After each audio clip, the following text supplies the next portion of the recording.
രാവിലെ തന്നെ ചായ കുടിക്കാൻ പോയപ്പോഴാണ് ഇങ്ങനൊരു കെണി അവൻ്റെ കാലിൽ കണ്ടത്. നമ്മുടെ റോക്കിയുടെ കാലിൽ എന്തോ ഒരു കെണി വെച്ചത് അവൻ്റെ കാലിൽ തന്നെ കുടുങ്ങി ടൈറ്റായിട്ട് നടക്കാൻ പറ്റാത്ത അവസ്ഥയിൽ നമ്മളടുത്തൊന്ന് വിളിച്ചോണ്ടിരുന്നു. സ്ട്രീറ്റ് ഡോഗും കൂടെ ആയതുകൊണ്ട് നമുക്ക് പിന്നെ അധികം ബലം പിടിക്കാൻ പറ്റത്തില്ല. ആ നാട്ടിലുള്ള ചേട്ടന്മാരും പിന്നെ റിസോർട്ടിൽ വർക്ക് ചെയ്യുന്ന ചേട്ടന്മാരും ഒരുപാട് പേരൊന്നും ഹെൽപ്പ് ചെയ്തിട്ട് ഒന്നും നടന്നില്ല.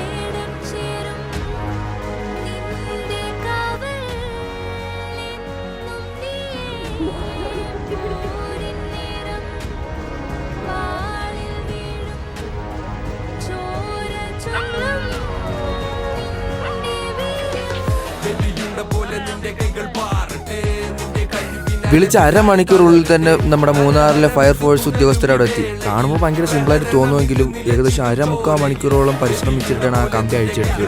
അപ്പോൾ ഒരു വിധത്തിൽ കിടക്കുന്നില്ല, വേദന കാരണം കിടന്ന് പൊളയായിരുന്നു. നമ്മളെങ്ങനെയാണ് ആ ഡോഗിനെ ട്രീറ്റ് ചെയ്യുന്നത് അതുപോലെ തന്നെ അവരും ആ ഡോഗിനെ ട്രീറ്റ് ചെയ്ത് അത് കംപ്ലീറ്റ് ചെയ്ത് തന്നതാണ്. മൂന്നാർ ഫയർ ആൻഡ് റെസ്ക്യൂ ടീമിന് ഒരുപാട് നന്ദി.